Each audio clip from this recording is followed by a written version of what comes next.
Welcome to Talking Heads on USA Global TV, starring the one and only wonderful Dr. JACALYN. It's a prestigious place where world-class influencers and experts meet, and where you'll find the most trusted advisors and coaches for all things in life and business. Visit usaglobaltv.com to sign up for our newsletter, get the value you need, and be first in line to learn about events and giveaways and other valuable content. Connect with us. Email Dr. JACALYN at usaglobaltv.com to talk about how you can become part of USA Global TV. That's USA Global TV, where the doctor is always in. Hello and welcome to USA Global TV and Radio. I'm Dr. JACALYN KERBECK, and our show today is the Listening Mentor. You may be wondering, who is the listening mentor and what is a listening mentor? Great news, I'm the listening mentor, so I can answer all of your questions. I really feel that we need to learn to listen at an elevated level so that we can be present for our loved ones, for our friends, for our family, even for strangers, for coworkers, because this truly is a way for us to experience inner peace. And when each and every one of us is feeling at peace or peaceful, there is a wonderful opportunity for us to come together as a global community and experience world peace. And we're certainly a long way away from that. So if we can make a difference one person at a time, that's what it's all about. As the listening mentor, I provide tips as well as role plays that you can watch, tips that you can take in and embrace and incorporate into your life. And we also have the opportunity to welcome you as a certified elevated listener when you graduate from the Power of Listening parts 1 and 2. So let me just share a visual with you. These are our foundational courses, the Power of Listening. What I've done is I've actually combined them into one course. And this course is 2 hours and 45 minutes long. So obviously, when you finish this course, you will have an opportunity to take a quiz and become certified. And once you're certified, you will have your certificate as well as your headshot featured on my other website, in addition to usaglobaltv.com. I am the proud owner of drjacalyn.com. And it's more than just about taking courses and getting certified. It's really about learning how to have deeper connections, better relationships, and more authentic conversations with people in your life. One thing I like to really share with my students is that you cannot be present 24 hours a day, 7 days a week, to be listening at an elevated level. It's not possible because there are too many distractions, too many things going on in our lives. So we have to set boundaries as to when we can be fully present. For example, how many times has this happened? You're in the middle of something and you get a phone call, or maybe before the pandemic, somebody dropped by to see you and now they want your attention. But you have a deadline. You have something that you're working on, or maybe you're in the kitchen cooking something that requires your attention. And now someone else wants that attention. Well, you can't do two things at once and do them well.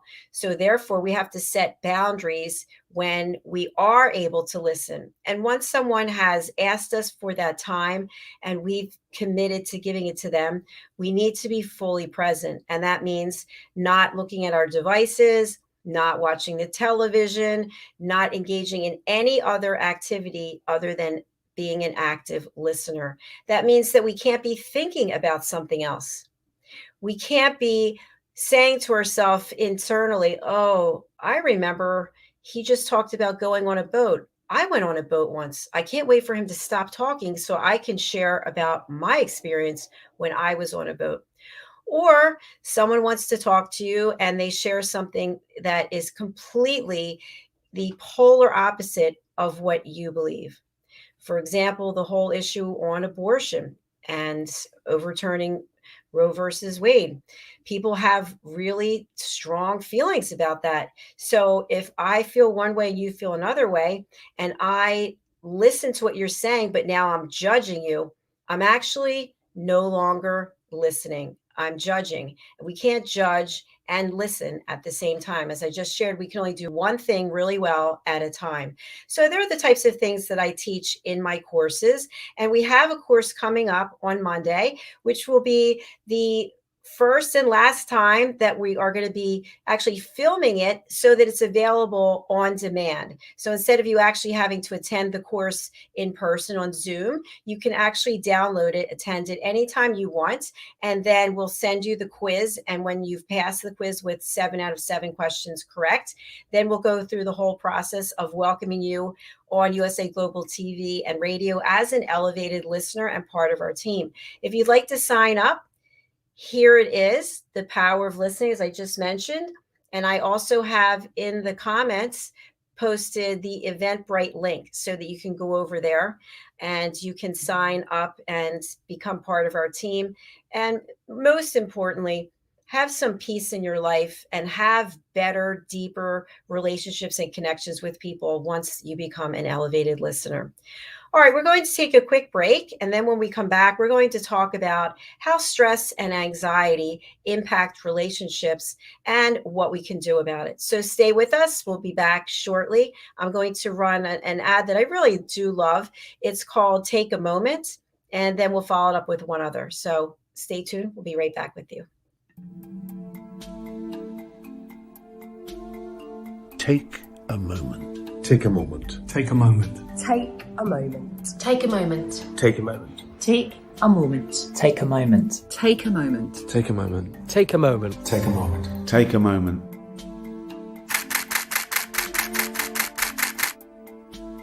So I've had the privilege of photographing some incredible people over the years, and during each shoot I've asked the subject to close their eyes and take themselves to a peaceful place just for a few seconds. I've found that this really helps to refresh the energy between the camera and the subject. They had an energy that was quite special and quite different from the rest of the shoot. The collection grew, and now it feels the right time to use it for something good. I think it'd be amazing if we could help to raise awareness and involve people in the discussion about mental health. So what we're asking to do is for everyone to upload their own self-portraits.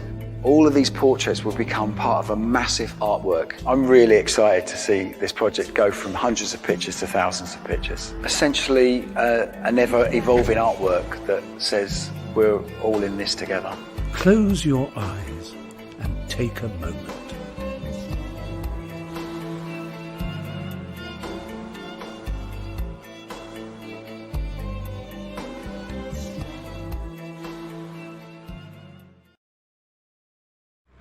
My name is Nan.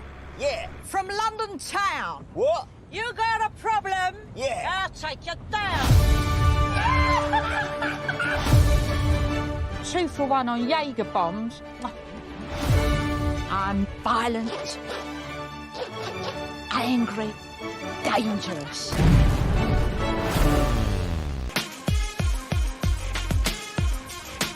What are you thinking about now? Hold on.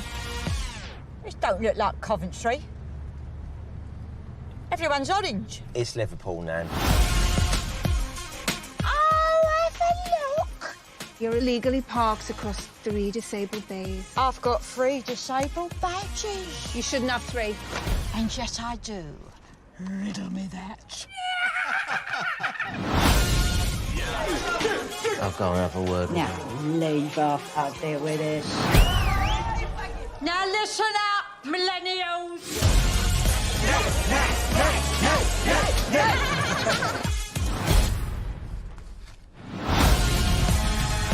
Where's my Nan?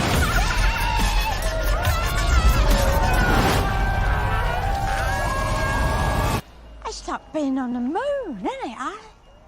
Are we on the moon? It's still Liverpool, Nan. I love your Nan. Nan? Useless. No stamina. You don't want to see Nell, that's fine, but I'd like to meet her. Yeah, all right. But after we've had a quick drink, eh? Proper Guinness. Guinness, it's 9 a.m. When in Rome.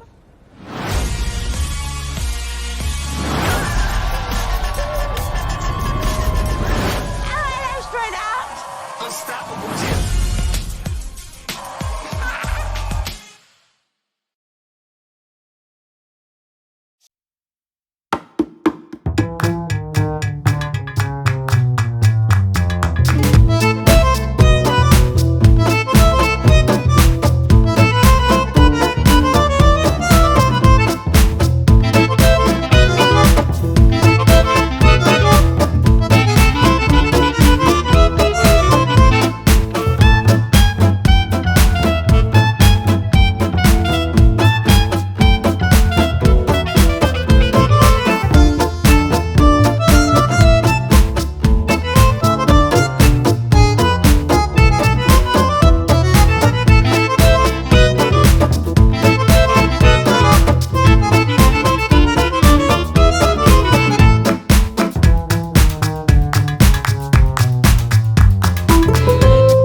So I'd love for you to share a little bit about your work as the Harley Street stress expert. Then we'll find out what you were doing last week, and then we'll talk about the topic of the day.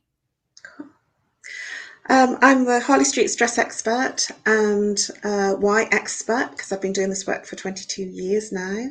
Why Harley Street? That's the famous street in London that's known Europe-wide as the street where all good consultants and specialist doctors are housed in Harley Street. So it's a huge street. And what I do is I help people go to a place of inner peace. And that is that whatever you're complaining about, whatever stress, whether it's physical, emotional, mental, behavioral, whether it's relationship issues, whether it's something you're angry about, whether it's a physical ache and pain, there's always a root cause. And what I do is I identify the root cause. And once the root cause is identified, the literal pain, or the thing that you're complaining about, dissipates. And then you find a place of inner peace and deep inner sleep when you go to bed at night, and the symptom will literally disappear. Oh, and last week, you wanted to know what I did last week? Yes, go ahead. I just remembered. Last week, I was actually collecting an award. I was at a big awards and dinner event collecting a Women of Empowerment Award from speakers and leaders. So that was it was quite a surprise. Harry Sardinis and Lily, his wife, presented the award. So I couldn't be here because I was in High Street, Kensington in London collecting a massive award. Well, congratulations. I'm very happy for you. Very proud of you. It's excellent. Thank you.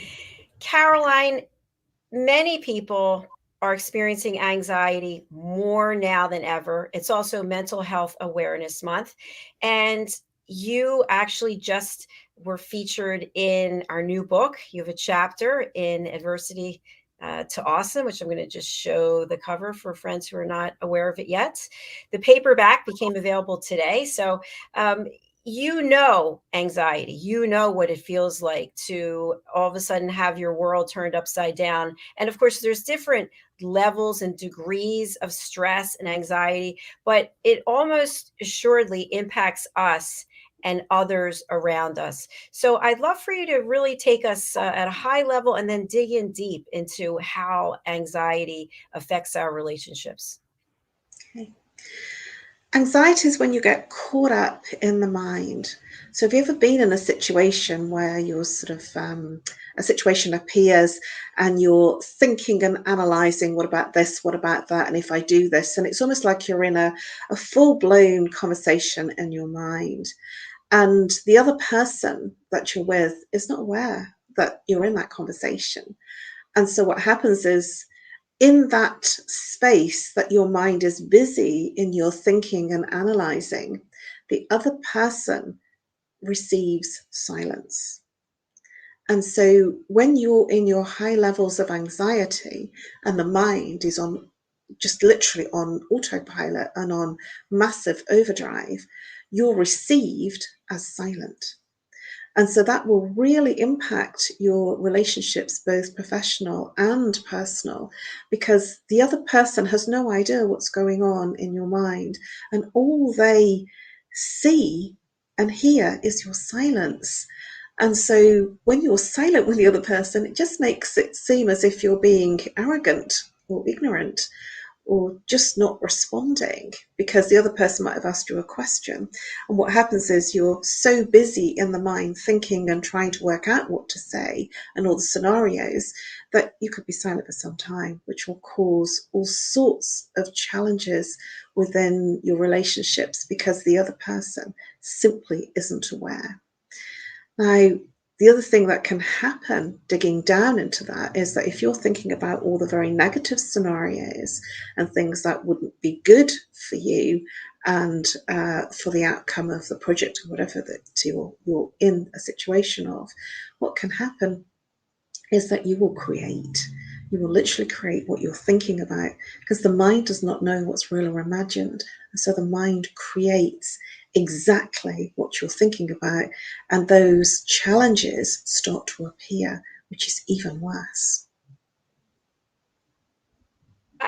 I love the way that you took us up and brought us back. And what I'm wondering is, what does it look like in the body? What does it feel like in the body when the anxiety comes? Because there are usually signs. And if we can be aware of the signs in ourselves and also in others, we can watch someone's body language or their facial expressions. We might be able to help in some way with our own behavior, how we respond. Well, different people respond differently. So some people might respond when they're suffering anxiety with bowel conditions such as irritable bowel syndrome, and you probably won't be aware of that unless the person keeps dipping to the toilet, if you know what I mean. Or they don't make it. It is challenging because different people are responding in their own way because we're all individuals. So some people will have skin irritations like eczema, psoriasis. Some people will have a cough where they're literally clearing the words away that they don't feel that they can say. That's what the cough is. Some people more overtly will kind of cover their mouth because they don't want to say or express what they're feeling. Some people will sort of rub their eyes or that sort of their forehead here because it's something that they're feeling uncomfortable about and don't want to show that it's what they don't want to see. So anything that's kind of covering their face, either their eyes, their nose, their mouth, their ears. So if they're covering any aspects of their physiology, their body, their facial expression, so you can't see, they're hiding. And if they're covering their eyes or their eyebrows, it's that they're sharing something with you that they're unsure about in terms of there's a challenge in there's a difficulty for them in what they're seeing or not seeing. If they're covering their ears, then there's a challenge that they're saying or hearing that's uncomfortable to hear. And if they're covering their mouth, there's some challenges about what they're saying or what they want to say. And so there's essentially, this is the three wise monkeys: see no evil, hear no evil, speak no evil. And as children, we do that. And as adults, we do a sort of a combination of those things, and not as overt, but sort of there is still people that will do that because it's challenging for them. Thank you so much for sharing that. I have a couple of three other behaviors that I'm just wondering that I've seen over time. I'm not saying I've seen it recently, but the first one is, and I've seen it with women, long hair, and they're constantly twirling it, twirling the hair, twirling the hair, twirling the hair. That's the first thing. The second thing I've seen is necklace. Always, you're talking to them and they're playing with their necklace, moving it around, not when you're getting ready to come on camera, but I'm saying in a normal conversation.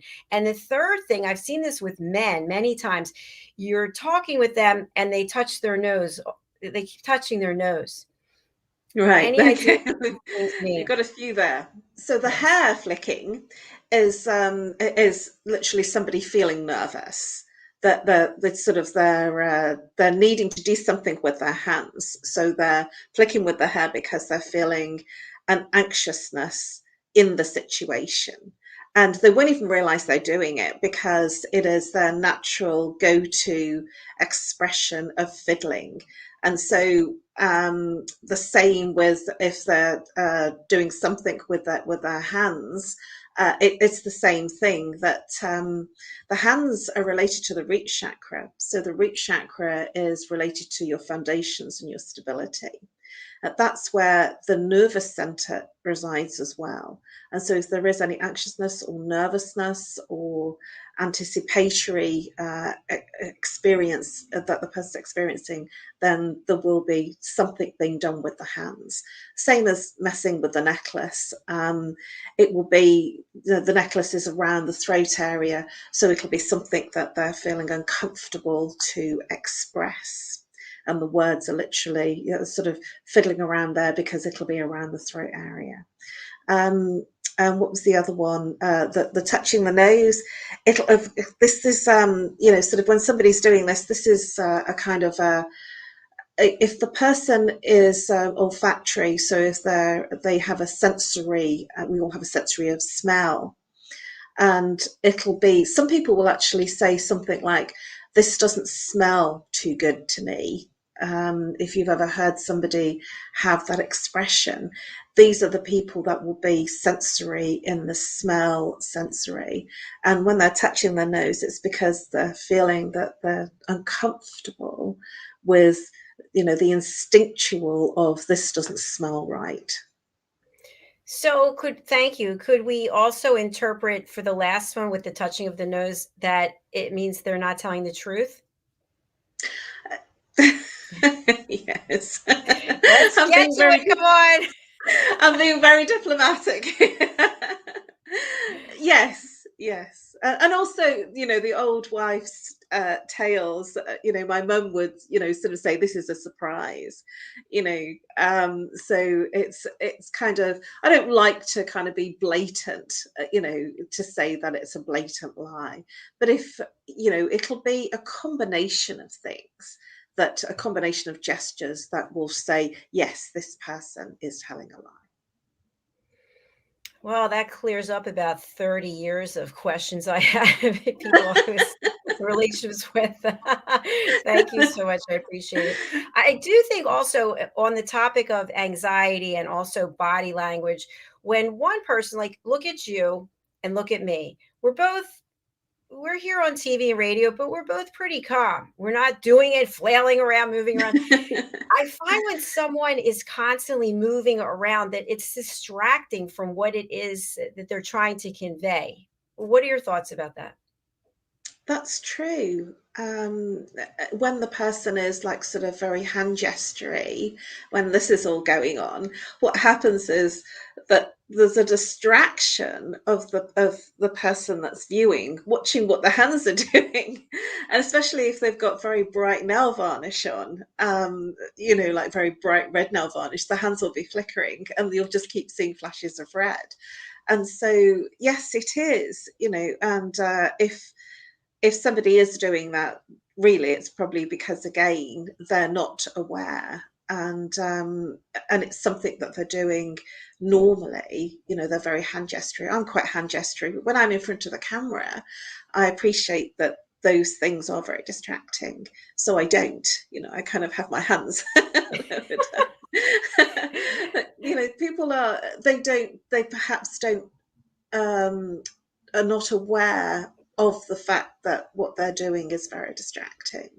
And from my perspective, I've done a lot of training in speaking, both on screen and live, stand up on stage. And there are different ways that you speak and the way that you enact, certainly with your hands. So it's important. I mean, I'm very straight, I kind of, as you say, there's just our face, sort of the upper body, and that's it, and I'm very careful about my gestures, only because I know how distracting it is. Yes, thanks for that transparency. And I coach people also on how to be a good interviewer, a good interviewee, a good presenter. And one thing I will immediately say is, just if you're on something like this, sit on your hands, just put your hands down. And another thing is, and we're talking about anxiety, when people are public speakers and they still get nervous. I know Monday, the first day when I start broadcasting, I'm still a little nervous, thinking, I hope I remember how to use everything and get all the devices together. There's still like a little bit of nerves, but they're positive nerves. But when someone is presenting in front of a group of people, it's also important to, I believe, do some deep breathing and get rid of as much of your anxiety as you can, or propel it into the messaging that you're about to deliver. Because if I see someone up on a stage or on a platform such as this, the last thing I want to see is it's like, no, I'm changing the channel next. Because we want confidence. We want to, we want to be able to learn and take information away from that person. At least that's how I look at it. And I feel like it's kind of something similar in relationships.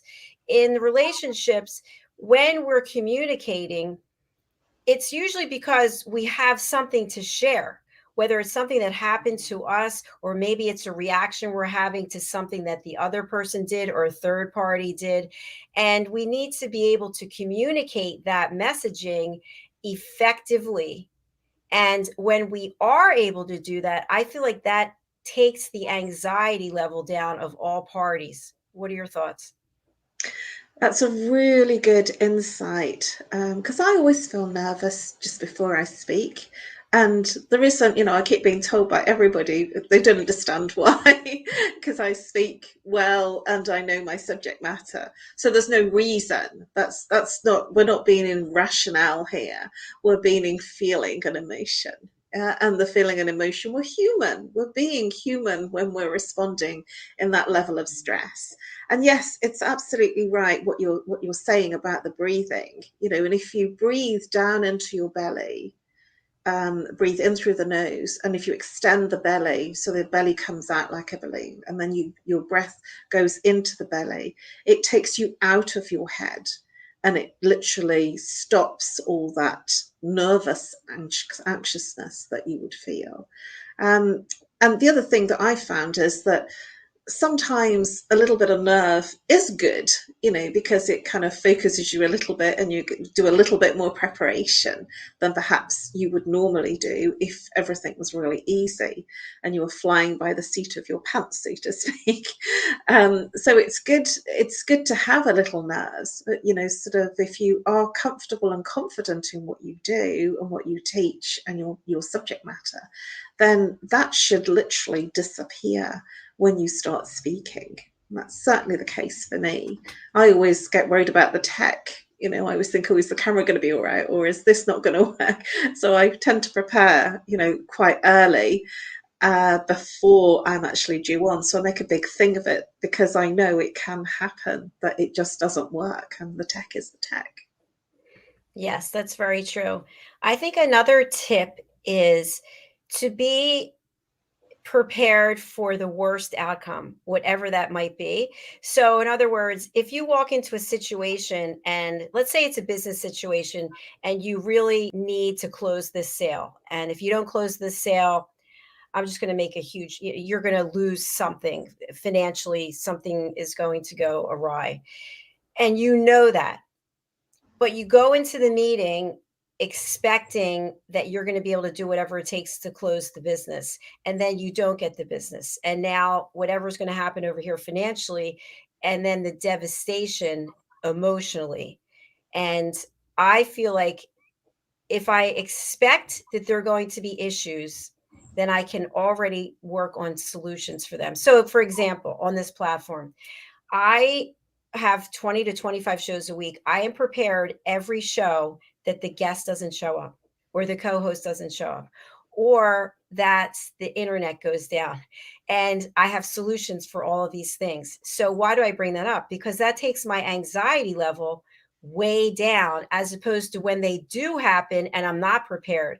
So I feel like that's a life lesson that we can all incorporate, to look at what the possible outcomes are, and then I forget what my father's exact expression was: plan for the worst and the rest will take care of itself.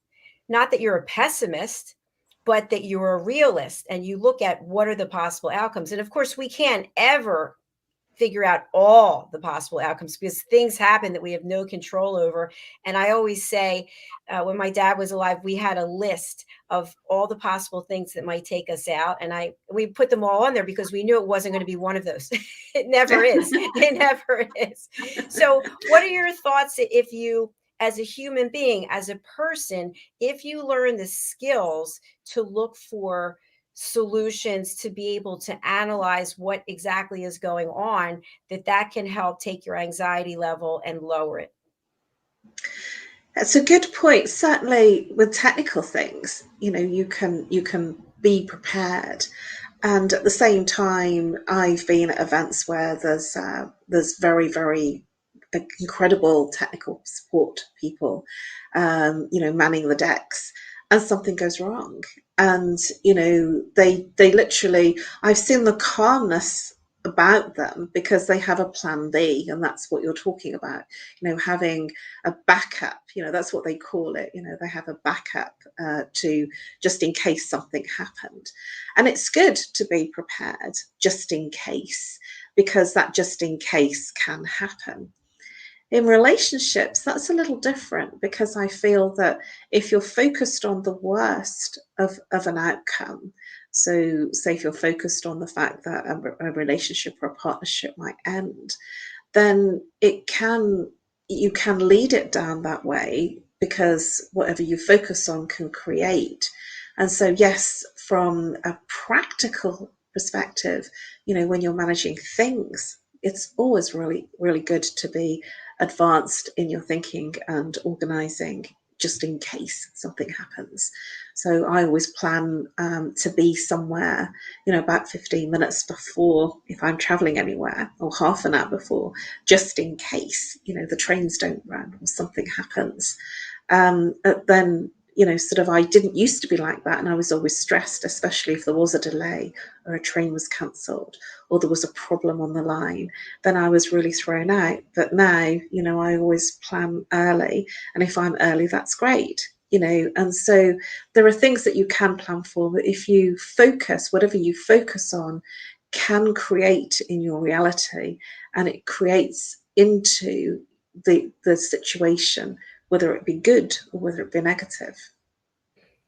Thank you. Thank you. I'm going to give you an opposing perspective and see what your thoughts are about that. I feel like in every relationship, family, friend, business, etc., I was not like this before, but I'm like this now. I will say to myself, my expectations of others are zero.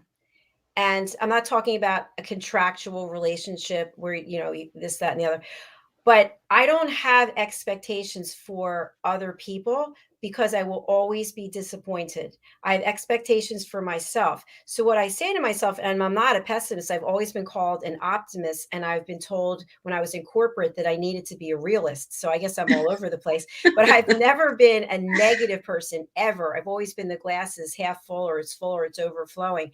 But today I look at things and say, it's a gift. It's here today, and it could be gone tomorrow. And that's with every relationship, because we can't control how other people feel or think. So, for example, if I have a friendship with someone, I'm not thinking to myself, oh, doom and gloom, this could end at any moment. But I am aware that the relationship is temporary and could end. And I am accepting of that, as opposed to how I used to be in the past, when I was always disappointed or I was always hurt. And I'll give you a perfect example. The book Adversity to Awesome came out, was 2 days ago, I think. It seems like a year ago. And within a few hours, it became a #1 Amazon new release. Woohoo! Literally 0 people, 0, none, have contacted me. Now, what do I mean on social media? No. I mean, has anyone picked up a phone or text or emailed about that? No. And that's okay, because I was already prepared for it. And some of the things that led me up to that, we had a really great newsletter that was going out up until, I think, December. And long story short, I would see when people unsubscribe, and I had a couple of really close friends, like decades long friendships, and they unsubscribed from my newsletter. And I was really, it sounds crazy, but I was really devastated by it, because I thought, don't they want to be part of what I'm doing? Aren't they happy for me? No, they actually weren't happy for me. So my point is, I've taken my experiences, and I have sort of, I want to say, to lower my anxiety level, I've taken the expectations away. Now I do what I do for me, for my self-esteem and my confidence, and I can turn that around and then help other people, as opposed to needing other people to fill me up. Whoa, this is deep. So in Buddhism, there is a terminology called impermanence. And it's nothing is permanent, that things come in and they change. And they have something that they create out of sand called a sand painting. And they create incredible, intricate designs. The monks will work on it for hours and hours, days. I watched one being created, and it was about 5 days. And then they literally destroyed it in a matter of about 5 minutes.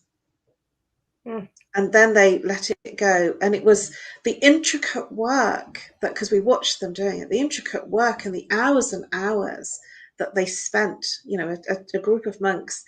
And what it was to demonstrate was to say that it was so beautiful, it was gorgeous, the outcome of it. What they were the teaching of it was that nothing is permanent. Everything is about change. And we should be ready to accept the impermanence, the fact that things do change, and not to be upset, because it is our response and our reaction. And so the other thing that's important for me to say here is relationships. They offer a reason, a season, or a lifetime.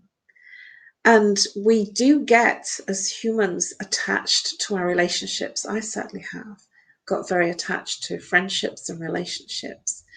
And when the reason or the season has gone and has become complete, then we become human and want to hold on. And when we hold on, we become attached.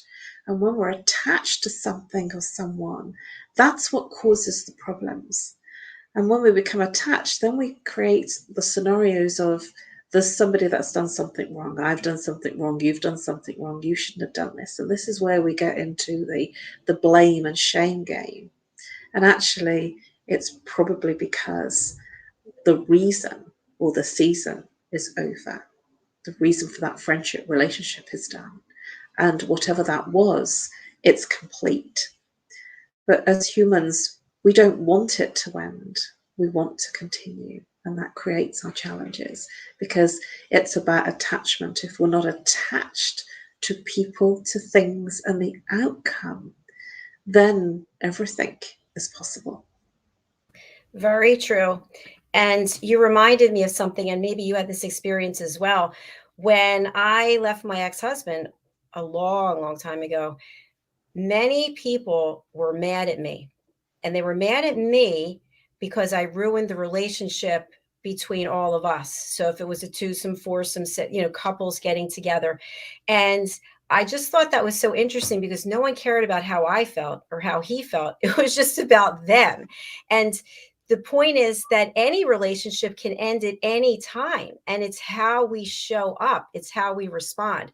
So what I'm sharing about my own behavior based on the choices that I've made and the feelings and the hurt that I've experienced, and maybe even caused someone else, is that I know that the likelihood of something lasting forever is very low. And when you look at it like that, there's opportunity and possibility for new opportunity, for new experiences, for new relationships. For example, had I not retired from my corporate job, had there not been a pandemic, had this, and this, I would never be doing this. I wouldn't be here with you every Friday.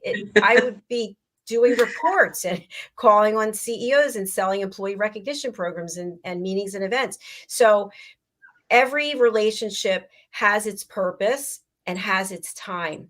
And just in my life, I found that my anxiety level has gone so far down because I have a different perspective. I feel like each connection is a gift for what might not feel like it at the time. And maybe it's a painful relationship, but there's learnings there. And all those key learnings together have given me a sense of calm and peace.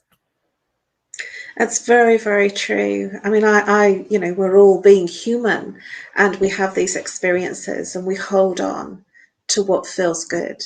that sometimes it stops being good or feeling good. And then we have the imagination of saying, oh, well, it used to be like this, it used to be like that. And we're holding on to the memory of what it used to be rather than what it actually is right now.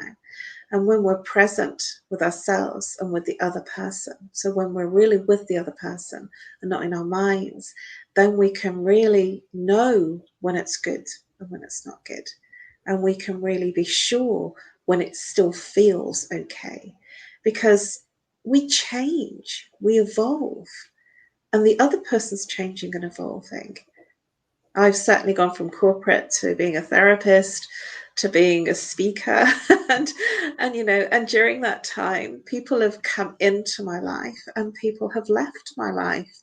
And I always feel sad because I just want to hold on to everybody. That's not possible because there wouldn't be space for everyone. And so it's important to celebrate and be in honor of the friendships and the relationships and what they bring and what they give you, and to be in honor when they leave you. And I certainly am still working through, I find when a person dies, it's very difficult for me because I guess I've got some things to learn, and this is very difficult for many people when there's a grieving, because the person's always there and then they're not there. And then what do you do when you go to that person normally and they're not there anymore? And so it's important to celebrate and to be present when you're with that person, and you'll know when it's really ended. Yes. And something that I've learned over time, and I didn't have a lot of these insights until the pandemic, I have to be honest. But something that I really was guilty of doing over and over and over again is getting into dysfunctional relationships. I already knew it was dysfunctional. You could just tell it was going to be dysfunctional. Everyone knew it was dysfunctional. And then holding on like a child, grabbing onto the leg of a parent, like, please don't leave me, please. I mean, so just disgusting, actually. And yet that's the way I was behaving. That's who I was. And I wasn't able to see it. We can't see our own stuff. It's like we're in a wood and we can't see the wood through the trees because everything's trees. We don't see our own stuff. Other people see it, but we don't see our own. And it doesn't matter how much training that you've done, how many decades that you've been training. We're human, and we're here to have a human emotional experience and to grow through those challenges. And so with each challenge, when we work through it, we have growth, and we go to what feels comfortable, even though we know it's not good for us. It's what we know. And so dysfunctional relationships is what you're familiar with, and familiarity almost breeds contempt because it's not good, and yet it's a more comfortable not good. And so you'll go there because you don't know what the other side of the coin is. And it's the same as if somebody is in a regularly abusive relationship. They will always find abusive relationships because their vibration, their frequency is there. And for some people that are in high vibrationary work relationships, they'll find that the people that they connect with are all workaholics. I keep finding that still. It makes me laugh. And I'll share something that was really funny. I landed up connecting with someone at the awards event last Friday, right towards the end of the evening, just before I was about to go. And he was really lovely, and we just connected in a huge way that everybody else that he was with just literally disappeared and left us speaking. And I turned around to him and I said, "How old are you, if you don't mind me asking?" And he said, 20. I said, "I thought you might be," because I seem to attract 28, early 30 somethings. And it's quite funny because that's my vibration, and that's the age that I tend to attract in terms of energetic and vibration, because that's obviously where I still am. Even though my years have increased, I'm still vibrationally, in my late 20s. Congratulations. That sounds like a nice little connection that you made there towards the end of the evening. Fabulous. Well, he's in the north, unfortunately, but sort of he just connected on Facebook straight away. It's how it's done these days. It's not going to have your number, let's connect on social media. Right. We don't even need a phone anymore. So it's interesting. Well, I found during the pandemic when I was essentially alone for a long time. I mean, with my mother, but really just behind this green screen. This is where I spend most of my time. That I was really able to be honest and do an assessment of my life and how I was feeling. And I didn't realize how nervous and anxious I was all the time. And now, because I left my corporate life and I had a great, just like you, I had a great social life, and I belonged to the amazing club, one of the best in the country in the United States, and oh, this and that, and always dressed up, and as I use my hands as a distraction, and I realized that was not making me happy. I mean, I went to great places, I had beautiful clothes, I ate the best food, but it wasn't making me happy. And what I do now makes me really happy and makes me want to get out of bed every day and do this. And I've realized also that having a relationship with another person, like a man, is not, I'm not interested in that anymore at this time because I'm so committed and excited about what I'm doing. In the last 11 months, to number one Amazon books. I mean, amazing. This platform on the radio, now on television and radio, 25 shows. And now I'm working on a third book. I'm going to be writing a song with Madeline Chan. We're going to perform it together. Like just amazing things that I never in my life would have had an opportunity. So my point is that my own personal anxiety level has gone so far down because I'm doing things that I really love and I'm doing them from my heart. That's exactly what I was just about to say, that what's happened is you've moved, and you described it beautifully. You've moved from your head to your heart. And when you're in your heart, then there is no anxiety, there is no stress, there is no comparisons, there's no trying to be something or trying to think for someone to be seen. There is only what feels good. What's your heart? You're following your heart. And, I call that moving from head to heart, moving from thinking, analyzing, researchable conversation to heart. And when you're in the heart, everything is peaceful. It's a beautiful place to be. So as we close out our show, I'd love for you to give some tips of how people can move from their head to their heart. And in addition, we actually have a course coming up with Madeline Chan. It's The Power of Listening Part 4, moving from a 3D world to a 5D world. What do you do in between when you're in 4D? So that's what we're going to be talking about. So what tips can you share with our audience so they can incorporate them, think about it over the weekend, and then reach out to you and start working with you? One of the key things that is easy to do is to go into your senses. If you look at a child, a very young child, they're not thinking or trying to work out what to say. And they're not saying, if you say no, they will find 1,000 ways to ask you the same question so they get a yes. And that is that they have the law of requisite variety. They understand that no doesn't mean no. And so what they will do is they will find the way to get what they want. So practicing the law of requisite variety, if somebody says no, it could be that you haven't phrased it in the right way, especially if you want something. So work on, without making the other person comfortable, the ways to get your yeses. That you do need your no's to move forward, because that no really is no. So if somebody says, and there's examples of this that people have, the Beatles, they went round to all of the studios, all the producers, and everybody said no, apart from the very last one. And now the Beatles are a famous group. Book authors, they've gone through many publishers, some in particular, Chicken Soup for the Soul. He went round all of them, and eventually one person said yes, and now it's, you know, a worldwide bestseller. And so if you're doing a project, especially in business, no doesn't always mean no. It could mean that you haven't phrased it in the right way, and it might be not the right timing. From a personal perspective, move into the senses. What do you see? What do you smell? What do you taste? What do you feel? And that's not sadness, loneliness, heartache. That's how does the wind feel in my hair? How does the sun feel on my face? How does a shirt feel against my skin? That's the sensory feel I'm talking about. What do I taste? What do I hear?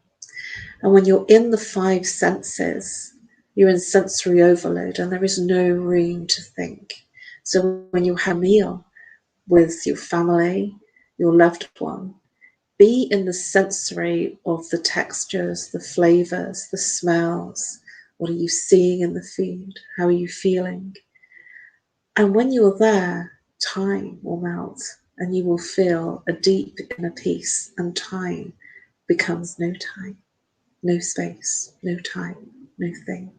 It just becomes calm, peaceful, and silent. Who doesn't want a double dose of Caroline? Beautiful.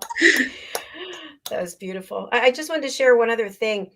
When we think about things to do to calm ourselves down, depending on where you live in the world and what you have access to outside, I like to go for a walk, and Wednesdays I cannot get any exercise. Literally, if I put on my Apple Watch, it'll probably have that I have 20 steps in the entire day because I go from here to there. That's it. But the other days, I do get an opportunity to go for a walk, and I don't really care what the weather is, unless it's lightning and thunder. That's a different story. I went out for a walk the other day, I think 2 days ago, or yesterday it was actually, and it was glorious. It was sunny and beautiful. And then it started pouring. It was pouring. And I was about a mile away from home. And I just looked around and I noticed on the one side of the street, it wasn't raining, and the other side that it was. And I thought, what an incredible opportunity to be at one with nature and just noticing how the sunny side of the street, so to speak, versus where I was. And there was still incredible beauty and light where I was too. And it continued for about another mile, and I welcomed it. I really did. I thought, my phone was in a bag, which, you always have to have your phone with you. Imagine if you didn't. And the bag was waterproof. So I didn't care if I got wet and my clothes were soaking wet and my sunglasses had drops all over. It just felt like a clearing even. To be in nature is amazing. In London, it's not so easy to be in that kind of nature. Certainly not where I live. But to be in nature, to just walk amongst the trees, the grass, hearing the birds, it's very beautiful. And that takes us out of the mind. And, taking a walk brings you back into your body rather than in your mind. And that's beautiful. I wish that I had those kind of sceneries. What I started doing also, and I took my mom out for a walk. I asked her to walk with me yesterday, and she'd already walked in the morning. I said, let's get out and take a walk. And I said, let's count the number of iguanas that we see on the rooftops. And there are 7. And I thought, how beautiful, how cool. And even the way there were 2 on one rooftop and they were one behind the other. They have very long tails, but they were looking up. It almost looked like they were looking at the same thing. And then a couple roofs down, there were 3 more, and they were also almost strategically situated. And when you look at the birds and how they come from all different ways, and all of a sudden, like a beautiful symphony, they're all flying together. It's truly amazing.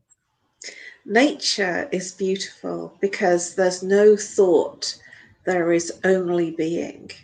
And it's when you were talking, sort of many shows ago about being very frightened, about the iguanas. What you're describing, I don't think that I would handle it, to be honest. So I know their tails are long and their mouths are big, but it's what you get accustomed to. What you're describing is that there is no stress in the animal kingdom in the way that you've described, because they're being, they're not thinking, they're literally just being and experiencing which is beautiful. And we could take a huge leaf out of their book. You know, when the spider comes into the room, you know, the spider isn't worried about you, you're worried about it. You know, the teeny weensy spider, you're worried about, you know, sort of it might attack you, but the spider doesn't feel like that. It's just going about its business. It's very true.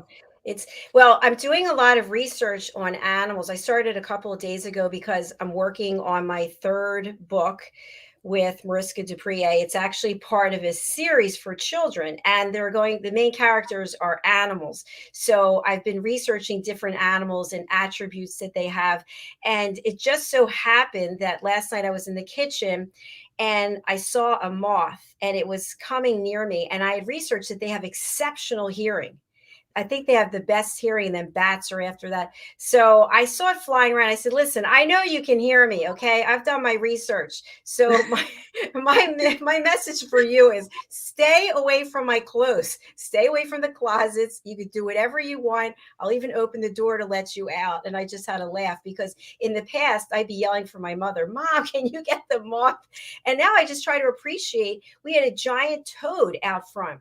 And I was there a couple of years ago. I would have been crying, screaming. And I just looked at it. I said, hello, how are you doing? Please, you stay there and I'll stay here. So everything has a reason. And my point is my anxiety level has gone way down. And I hope that some of these tips we're sharing today will help at least one person.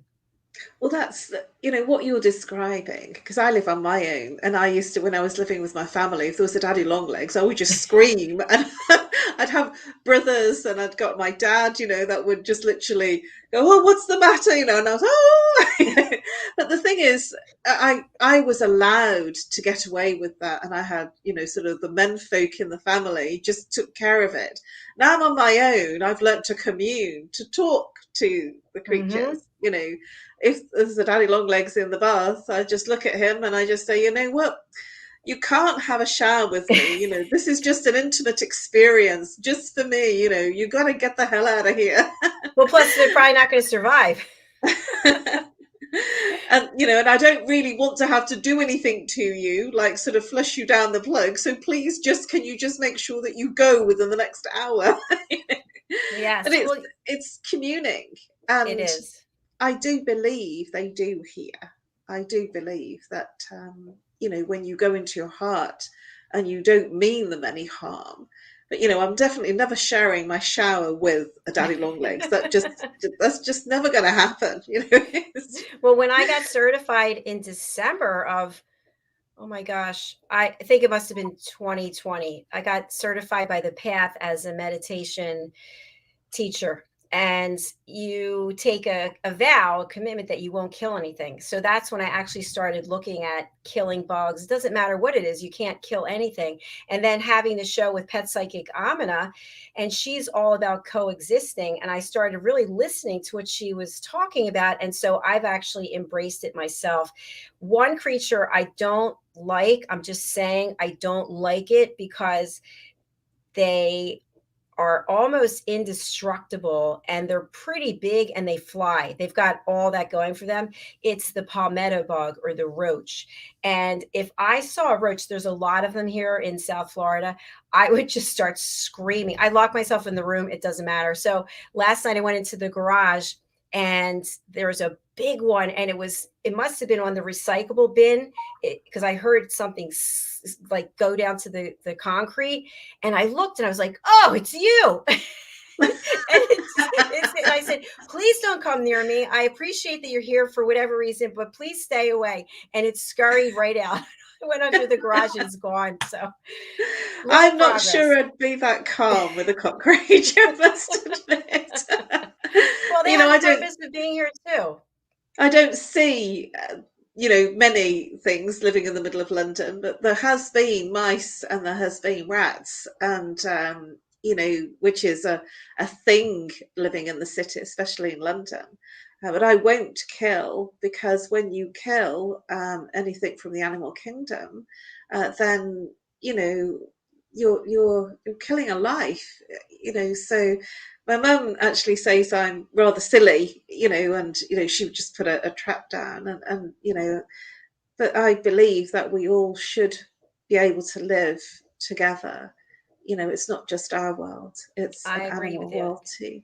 The one place I will draw the line, I think, is it's okay if there's one, but if they start bringing their whole family and friends and commune, and all of a sudden they're descending on the home, that's too many of them and not enough of me. So, but still, I wouldn't kill them. I might ask my Right. mother to take care of. No,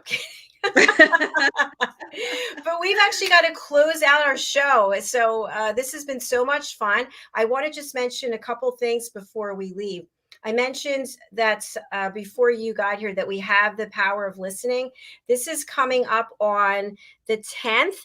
And the reason why this is so important is this is the first and last time we will be doing this in live, I should say. We're going to be doing everything going forward as a downloadable link so that you can attend the courses anytime you want, instead of it has to be this specific day. So for anyone who's interested in learning elevated listening skills, like Caroline is an elevated listener, you can take this course, and you can, if you can't make it Monday, or I think it's the 10th, whatever day that is, if you can't make it, that's fine. You can get the link, and then you can do both parts in less than 3 hours. And the bottom line is that you will get a quiz. When you get 7 out of 7 questions correct on the quiz, then you can join our team here at USA Global TV and Radio as an elevated listener. The next thing I just want to mention is that Caroline comes and joins me on Sundays to film a video for our community of elevated listeners. So this is the elevated listening community, and you can join our community by going to drjacalyn.com/join. And Caroline leads us through a guided meditation that is really a game changer each and every week. Her voice is just so soothing and peaceful. And then we also have fitness tips, we have listening tips, and we have educational pieces. So if you'd like to join us for that, please go over to drjacalyn.com.